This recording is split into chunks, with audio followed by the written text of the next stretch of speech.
दोस्तों शुरू करने से पहले डिस्क्लेमर की वीडियो सिर्फ और सिर्फ एजुकेशनल पर्पस के लिए है, इन्वेस्टमेंट एडवाइस नहीं है। तो वीडियो को देखकर आप सीख सकते हो और इन्फॉर्मेशन को ले सकते हो।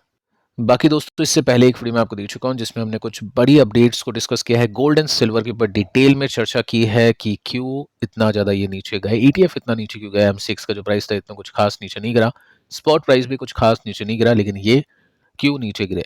साथ में दो कंपनीज हैं जिनको लेकर भी कुछ बड़ी खबरें हैं जो कि हमने यहाँ पे डिस्कस की है। अब दोस्तों आते हैं यूएस के बाजार पर, और ये डाउ जोन्स एंड नैस्डैक की ओपनिंग डेटा आपके सामने है। जस्ट अभी ओपन हुए हैं जब मैंने ये डेटा लिया है। तो डाउ जोन्स 1% के आसपास की तेजी, नैस्डैक को भी देख सकते हैं 1% के आसपास की तेजी, S&P 500 को भी देखें तो 0.71% के आसपास की तेजी है। कल के दिन मार्केट का रिएक्शन आपने देखा, यूएस के मार्केट ने एंड में काफ़ी अच्छी उछाल दिखाई थी। 1 बजे एक न्यूज़ आई थी जिसमें देखा गया कि ट्रंप पलट चुका है। टैरिफ जो लगाया था 1 फरवरी से 10% का ईयू के ऊपर, वो हटा दिया गया है। तो उसको लेकर गोल्ड एंड सिल्वर ने आज थोड़ी सी डुबकी लगाई। साथ में यूएस मार्केट में तेजी देखने को मिली है जो कि आज के दिन भी कंटिन्यू जारी है। साथ में देख लेते हैं कुछ डेटा पॉइंट्स है जो कि आए हैं। मार्केट इनको इतनी कुछ खास वैल्यू देगा नहीं क्योंकि वैल्यू अभी के समय ट्रंप और ग्रीनलैंड की जो न्यूज़ है उसको मिल रही है। फिर भी देख लेते हैं।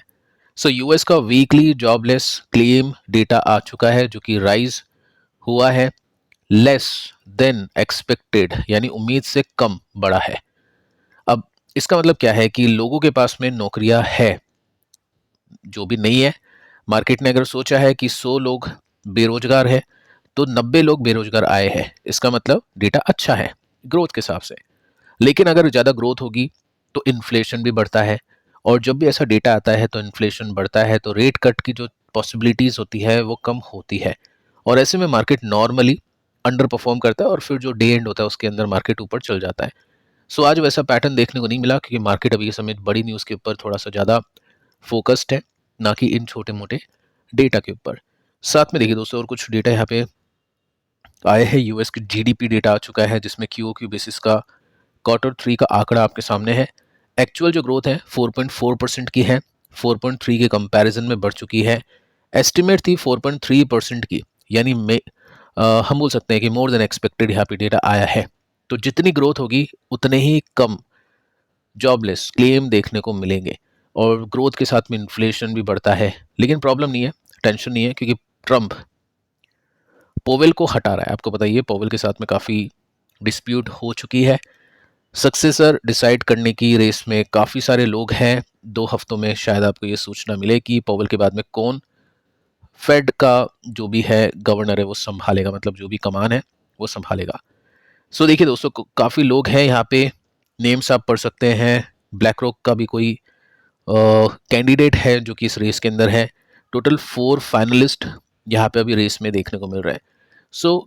पॉइंट ये है कि ट्रंप उसी को लेके आएगा जो रेट कट के फेवर में हो या जो ट्रंप के इशारों पे चले। सीधी सीधी बात है। तो मार्केट को अब कोई डर नहीं है। ट्रंप अगर चाहेगा रेट कट तो रेट कट हो जाएगा, ऐसा लग रहा है। तो इस वजह से इस डेटा को कुछ खास वैल्यू नहीं मिली। जो कल 1 बजे न्यूज़ आई थी रात को, उसको वैल्यू भी मार्केट कर रहा है। साथ में एफआईज की सिचुएशन अभी भी नेगेटिव है। आज भी माल बेचा 1 तारीख से, जनवरी से लेकर अभी तक, यानी इस पूरे महीने के अंदर जनवरी के अंदर बहुत बड़ी सेलिंग एफआईज ने की है कंटिन्यूसली। 32, 35, 34 आई थिंक 40,000 करोड़ के आसपास का माल एफआईज अभी तक बेच चुकी है। अब दोस्तों बात करते हैं स्टॉक्स के बारे में, कंपनीज के बारे में। कुछ बड़ी खबरें हैं, टेक्निकली फंडामेंटली उसको चेक कर लेते हैं। आज का मार्केट आपने देखा कि बहुत ही कंफ्यूजिंग था। स्टॉक उल्टी दिशा में चल रहे थे। जिन कंपनीज की अपडेट खराब है वो स्टॉक तेजी में, जिनकी अपडेट अच्छी है वो नेगेटिवली चले गए। तो बहुत ही कंफ्यूजिंग था मार्केट। एक बार अपन डेटा चेक करते हैं। देखिए वारी एनर्जीज, कल हमने रिजल्ट देखे, रिजल्ट बहुत अच्छे लगे। 120% की ग्रोथ हमने देखी। प्रॉफिट के अंदर, सेल्स के अंदर भी ग्रोथ अच्छी खासी देखने को मिली। आप देख सकते हैं कि 118% की ग्रोथ देखने को मिली है Q3 में, और प्रॉफिट के अंदर भी अच्छी ग्रोथ है। ऑर्डर बुक का डेटा कंपनी ने दिया। सुबह 7:38 पर एक न्यूज़ आती है जिसमें 60,000 करोड़ की ऑर्डर बुक कंपनी के पास में है, यानी इतना काम कंपनी के पास में अवेलेबल है, और क्वार्टरली बेसिस पे धीरे धीरे कंपनी इसको बुक करेगी। साथ में प्लान किया है कंपनी ने कैपेक्स ओवर 25,000 करोड़ रुपीस का। ठीक है, तो मार्केट को अपडेट अच्छी लगी, 9% की तेजी मिली। यहाँ पे एक्सपेक्टेड था कि रिजल्ट अच्छे गए हैं तो तेजी बननी चाहिए, और वैसा ही देखने को मिला। यहाँ पे कुछ कंफ्यूजन नहीं थी। टेक्निकल्स को एक साथ देखते हैं आगे चल के। बाकी सेकंड जो कंपनी है इसका नाम है तत्व चिंतन।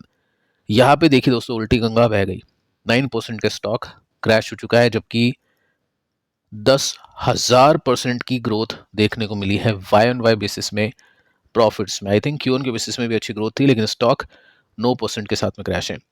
देखिए गाइडेंस है इसका एक रीज़न, 8:40 पर ये गाइडेंस आना शुरू हो गई थी, और डिटेल में आप देखोगे ना तो बहुत लंबी चौड़ी गाइडेंस कंपनी ने दी है, जैसे कि कंपनी कोई लार्ज कैप कंपनी हो।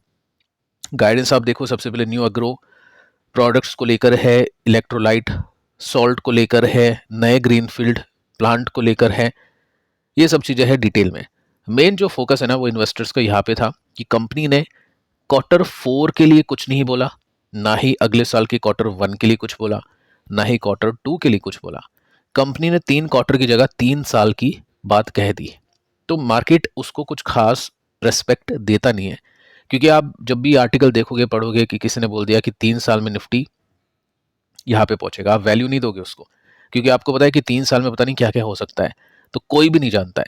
सो कंपनी भी नहीं जानती है कि 3 साल में कंपनी के पास में कौन कौन से चैलेंजेस आएगी या फिर क्या क्या टेल विंड हेडविंड कंपनी को फेस करने को मिलेंगे।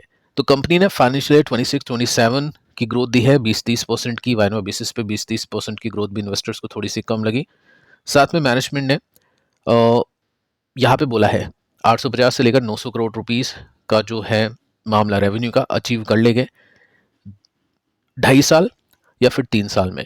सो लंबी चौड़ी अपडेट इन्वेस्टर्स को आई नहीं पसंद, क्योंकि एक्साइटमेंट फिर होता नहीं है कि Q4 में क्या होगा, किस तरह से स्टॉक रिएक्ट करेगा।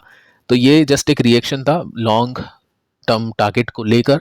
बाकी देखते हैं अगले कुछ दिनों में किस तरह के मूव होते हैं, क्योंकि ब्रेकडाउन तो देखने को मिला नहीं है, ब्रेकआउट नहीं मिला तो ब्रेकडाउन भी देखने को नहीं मिला।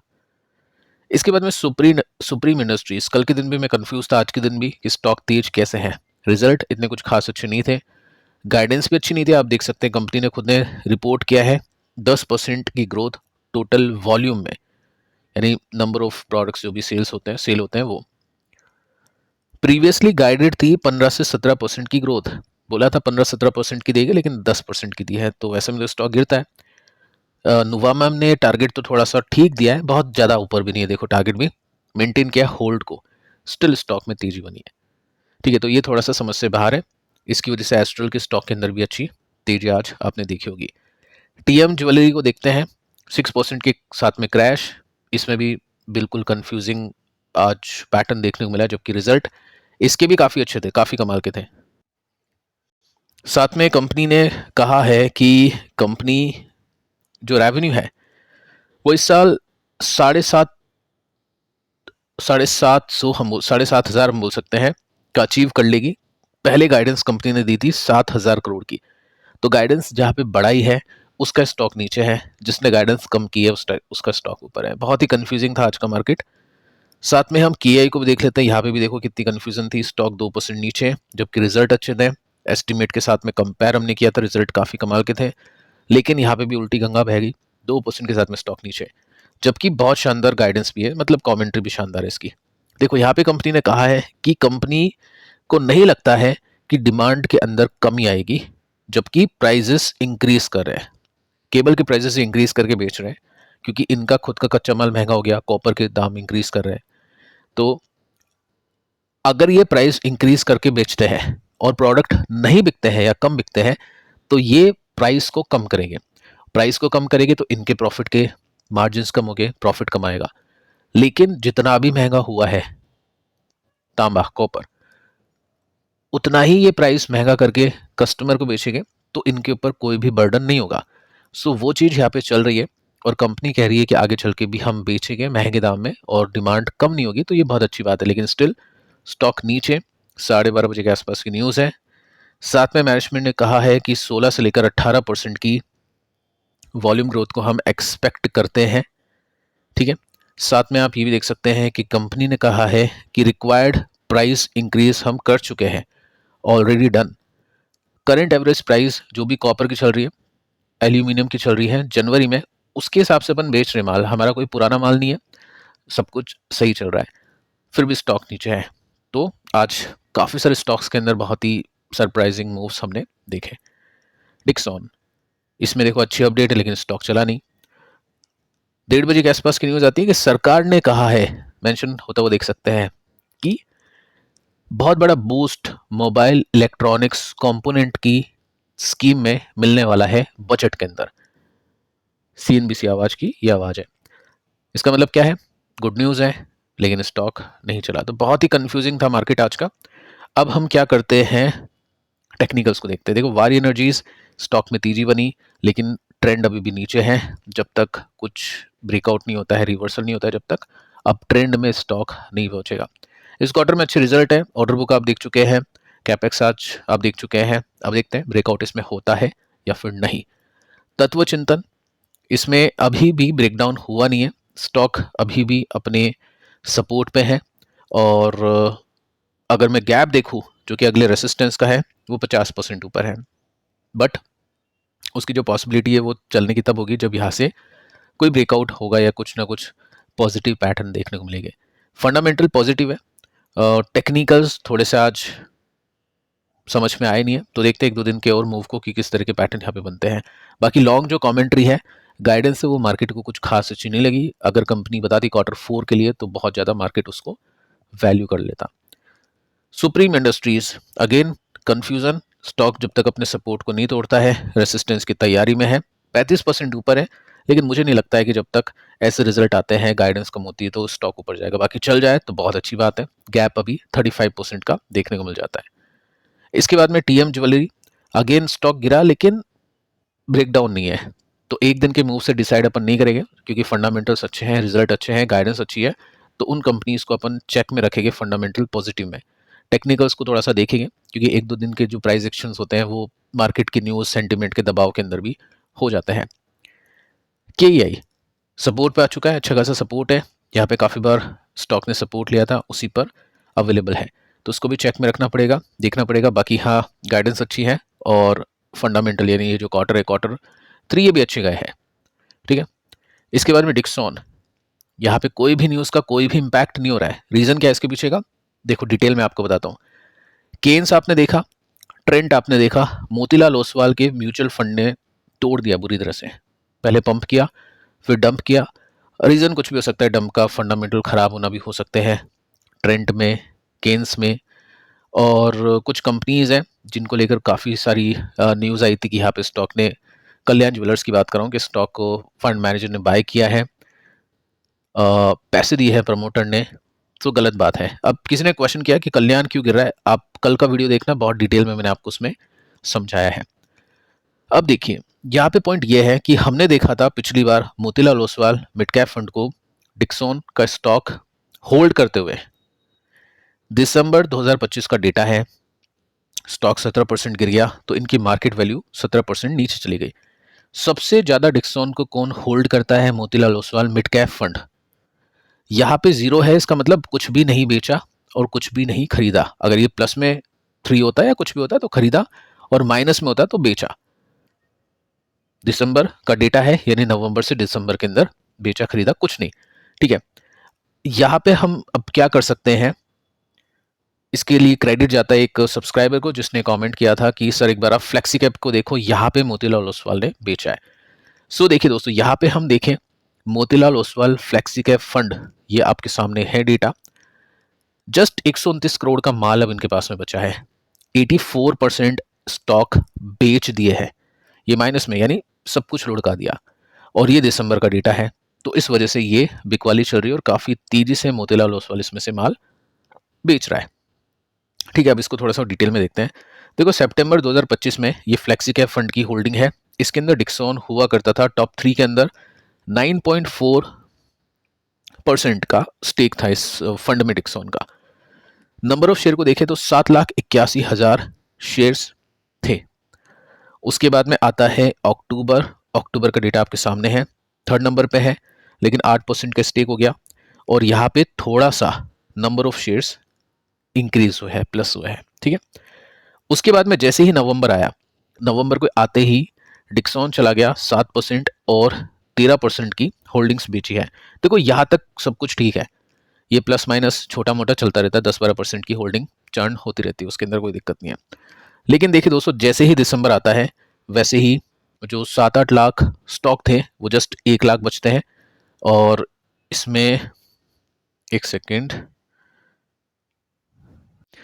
यहाँ पे देखिए नंबर्स में गलती की है इन्होंने, ये 6,95,000 नहीं हो गए, ज़्यादा है ये, एक जीरो कम लगा दिया, क्योंकि मार्केट वैल्यू देखे तो 1,000 करोड़ की मार्केट वैल्यू ये आप यहाँ पे देख सकते हैं, ठीक है, और 7% के स्टेक था। अभी हम देखें तो यहाँ पे 1,00,000 शेयर्स बता रहे हैं, जो कि हो सकता है एक जीरो यहाँ पे गलती से लगा दी है। मार्केट वैल्यू देखें तो 129 करोड़ है, यानी मोटा मोटी कितने 85% स्टॉक्स बेचती है, और होल्डिंग का कितना परसेंट हो चुका है, 1% से भी नीचे है। सो ये रीज़न है, मोतीलाल ओसवाल इसमें बिकवाली कर रहा है, और जो भी मोतीलाल ओसवाल के इन्वेस्टर है अभी के समय बहुत ही कम रिटर्न्स कमा रहे हैं, तो मोतीलाल ओसवाल सोच रहा है कि चेंज करो आप, जिन कंपनीज की सिचुएशन खराब है उनको निकालो और दूसरी कंपनीज को ऐड करो। तो कहीं ना कहीं मोतीलाल ओसवाल के जो इन्वेस्टर हैं आगे जाके पैसे शायद कमा जाए, क्योंकि होल्डिंग चेंज हो रही है तो कुछ ना कुछ हो जाए।